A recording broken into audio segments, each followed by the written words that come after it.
Now, we are on the island of Okinawa in World War II, and we have many battles, and I will not go into the blood and guts and gross description of what happens in war because it's too negative and destructive for normal human beings to hear what happens.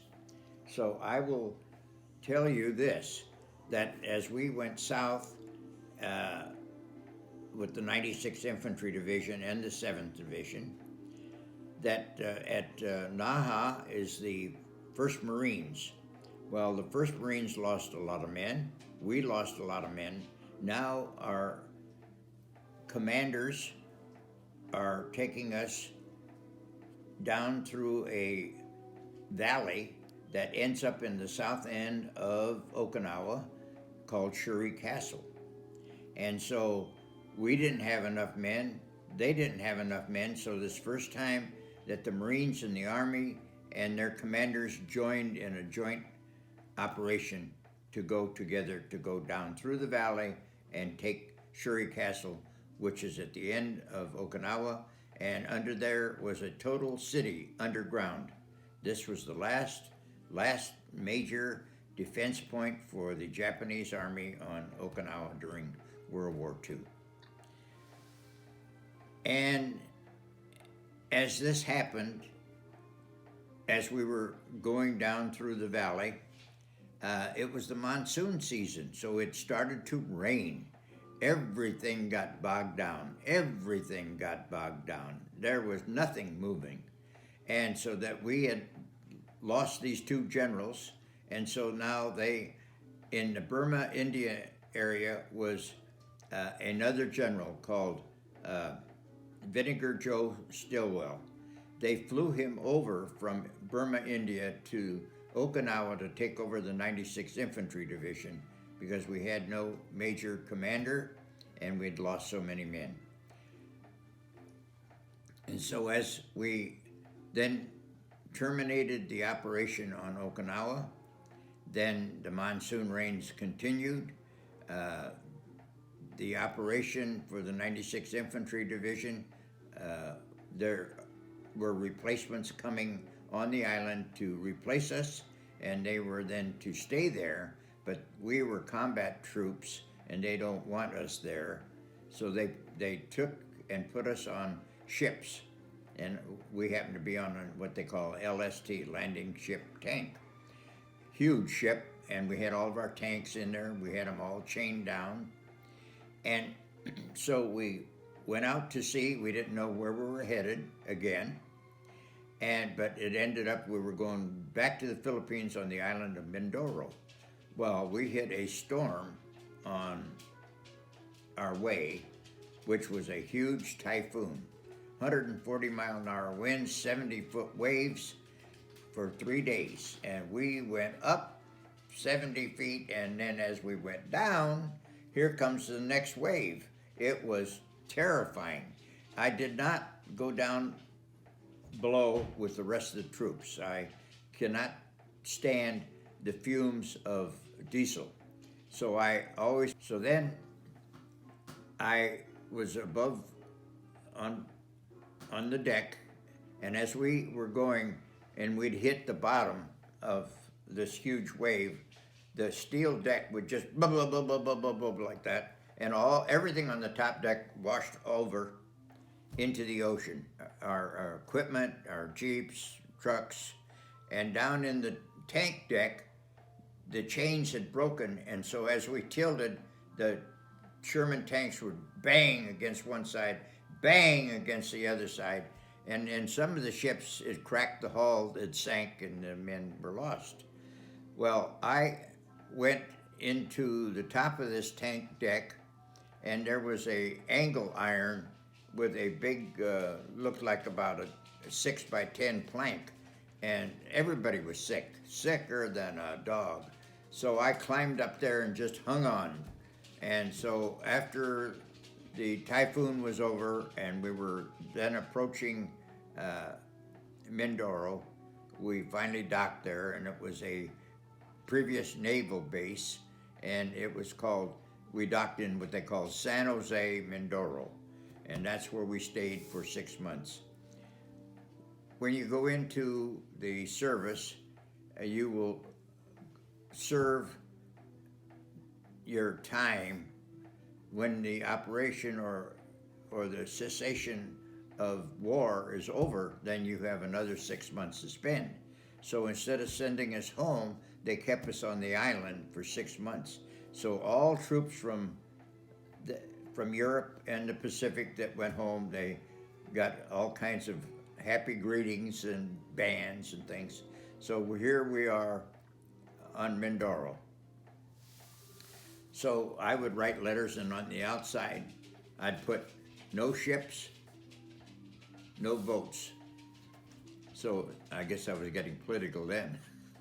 So one day, a couple of guys, soldiers of the 96, approached me and said, Harvey, we got a soldier that's going to get his discharge here, and he's going to marry a local girl, and her mom and dad have a big ranch at the end of the island by the big mountain.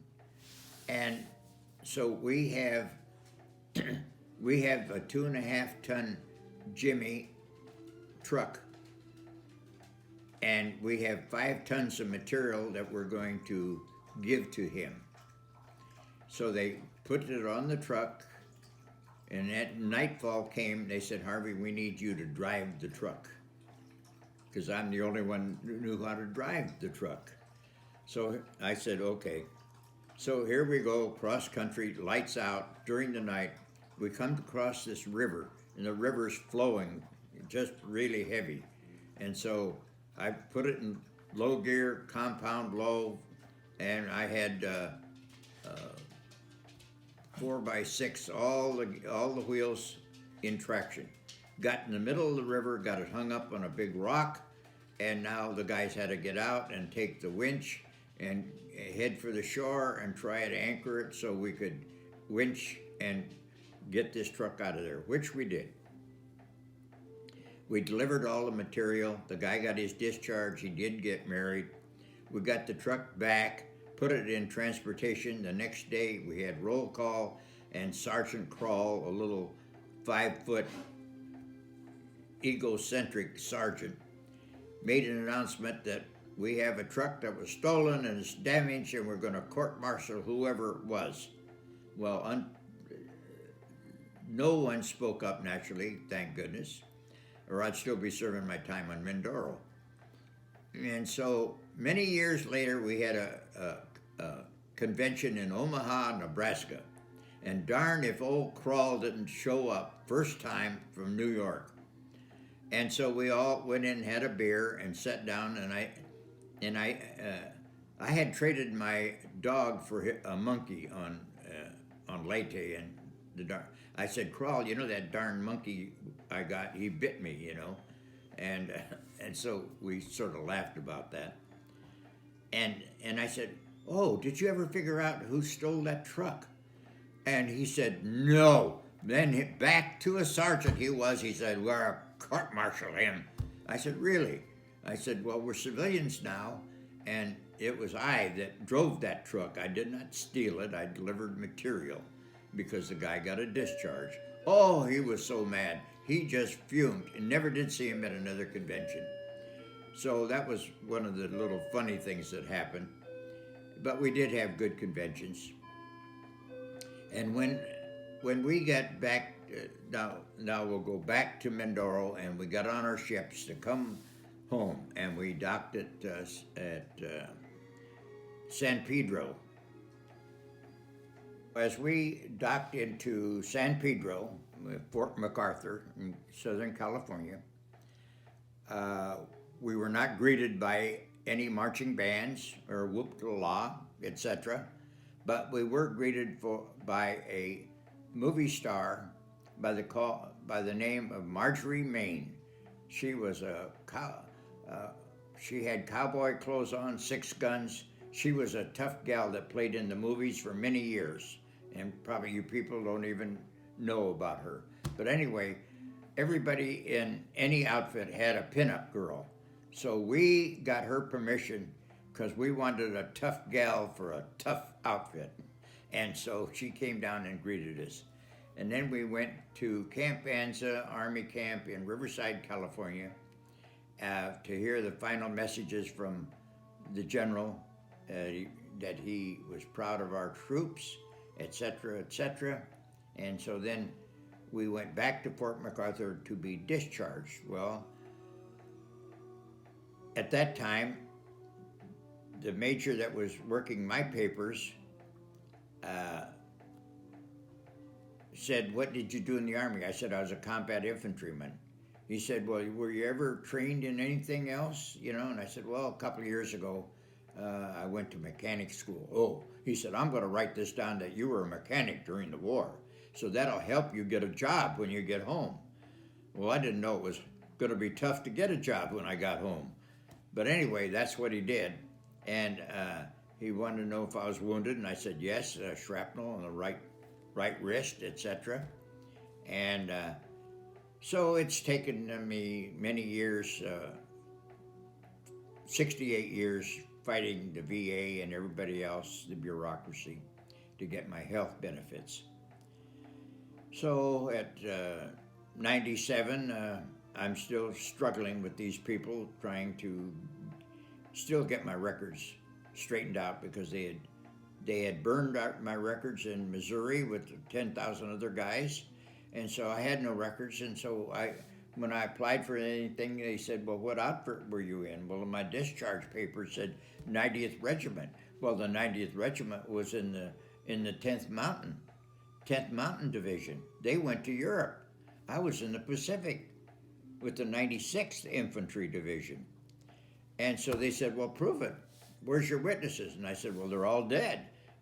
So it's been a tough road trying to keep my head afloat or above water here to get things straightened out, because I'd like to have the record straightened out, because I have 4 kids, 9 grandkids, and 5 great-grandkids. And so I'd like to have that show that historically that I was able to perform as a good American soldier.